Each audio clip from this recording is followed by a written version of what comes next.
देखिए, मुख्यमंत्री के जो बैठक में हम गए थे उसमें हमारी बहुत सी मांगे थी, जिनमें मुख्य जो मांगे थी वो दो थी।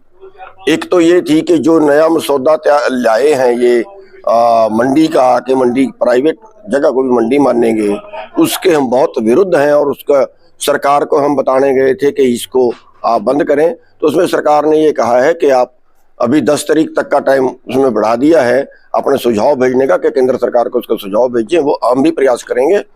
तो एक तो वो चीज है। हम और संगठनों को भी कहेंगे कि सभी संगठन 10 तारीख से पहले इस मसौदे का जवाब, जो इसमें कमियां हैं, वो अपनी अपनी तरफ से सारे केंद्र सरकार को जरूर भेजें। हम सभी संगठनों को कहेंगे। दूसरा, जो अभी आंदोलन चल रहा है जिसमें डल्लेबाजी भूख हड़ताल पे है, उसके लिए हम गए थे और उसमें हमने सरकार को ये कहा है कि आप रोकने की जिम्मेवारी तो ले रहे हो कि इनको दिल्ली नहीं जाने देंगे, ये जिम्मेवारी तो ले रहे हो, लेकिन दिल्ली से बात भी तो करवा दो, बैठ के मामले का सुलटा भी तो दो इसको। तो उन्होंने कहा कि ठीक है, हम हरियाणा सरकार की तरफ से केंद्र को लिखेंगे और सीधी बात भी करेंगे। सकारात्मक रवैया उनका रहा है।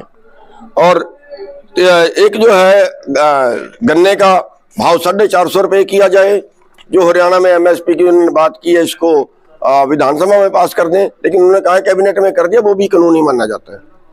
और जितने 64-65 के करीब मुकदमे हैं जो बड़े आंदोलन से पहले के, 20-21 से पहले के और उसके बाद के, वो वापस करवाने की बात थी।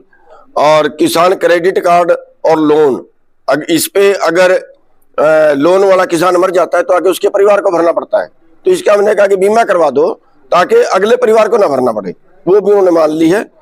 और पिछले काफी समय जो कोऑपरेटिव सोसाइटियां जिनसे हम कर्जा लेते हैं, तो उनमें नए किसानों को कर्जा नहीं दे रहे। जैसे एक किसान के 2 बेटे आगे तकड़े हो गए, उन बेटों को एक बेटा अलग से करवाना चाहता है, वो नहीं कर रहे और उसकी लिमिट भी नहीं बढ़ा रहे। तो वो मुद्दा उनके आगे रखा है। मनरेगा को खेती से जोड़ा जाए ताकि मजदूरों की कमी पूरी हो जाए। धान के सीजन का 2000 रुपये सुक्का उन्होंने दिया था पर एकड़, वो कभी किसानों का नहीं पहुंचा है। और मंडी के अंदर जो फसल उठाना, उसमें ट्रांसपोर्टेशन ठेकेदार जानबूझ के लेट करता है पैसे ऐंठने के लिए। भाई वो आड़ती को ही उसकी पावर हो कि अगर उसको गाड़ी टाइम से ना मिले तो वो अपनी गाड़ी पे उसको भेज दे ताकि किसान की पेमेंट टाइम पे हो जाए। और प्रधानमंत्री फसल बीमा योजना जो है, उसमें कई साल का पैसा रुका हुआ है काफी किसानों का, वो सरकार निकलवाए। और इकबालपुर शुगर मिल उत्तराखंड में है, उसमें किसानों की गन्ने की पेमेंट रुकी हुई है 34 करोड़, वो सरकार निकलवाए। और जो फसलें सरकार खरीदती है उस पर कैप लगा देती है कि इतने क्विंटल ही किले ही खरीदेंगे। हम ये कहते हैं कि जो बीज उत्पादक कंपनी है वो जो बताती है कि इतनी निकासी खेत से होती है, उतने क्विंटल खरीदी जानी चाहिए। तो ये मांगे हम लेके जो है मुख्यमंत्री जी पे गए और उन्होंने ठीक आश्वासन दिया, ठीक उस पे उन्होंने रिस्पॉन्स भी दिया। किसान नेताओं में चर्चाएं, कल से कमेंट्स बड़े भद्दे कमेंट बने, आपके ऊपर बड़े सीधे आरोप लग रहे हैं, कई सरकार से मिल गए, मुख्यमंत्री से मिल गए, ऐसी बातें सुनने में आई। देखिए, वो तो जैसी किसी की सोच होती है वैसे ही वो दूसरे के बारे में सोचता है। कमीना कमीनी बात सोचेगा, ईमानदार ईमानदार बात सोचेगा, बेईमान बेईमान दूसरे को बेईमान की नजर से देखेगा। मैं इन घटिया और नीच लोगों को ये बता देना चाहता हूं कि अगर इन मांगों में से कुछ मांगे मानी जाती हैं तो किसान का फायदा है या किसान का नुकसान है।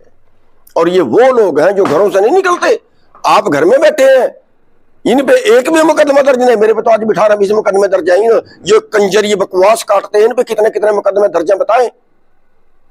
तो ये जो घटिया किस्म के, कमीनी किस्म के, नीच किस्म के जो लोग बकवास कर रहे हैं, वो उन्होंने क्या किया देश के लिए? कितने बार वो जेल में गए, कितने बार वो मुख्यमंत्रियों से टकराए और अभी इनको मिलने चले गए। हम तो इसके पिछले को भी मिलने गए थे अपनी मांगे रखने, उसके पिछले को भी गए थे अपनी मांगे रखने, उसके पिछले को भी गए थे अपनी मांगे रखने। ये पहले ही है जिसको मिले हैं। तो ये तो जो है, ये बकवासबाजी जो है, यही सबसे बड़ा कारण है कि कोई आगे किसानों के लिए काम नहीं करना चाहता। कोई अच्छे आदमी को तो ये नीच लोग आगे आने ही नहीं देते।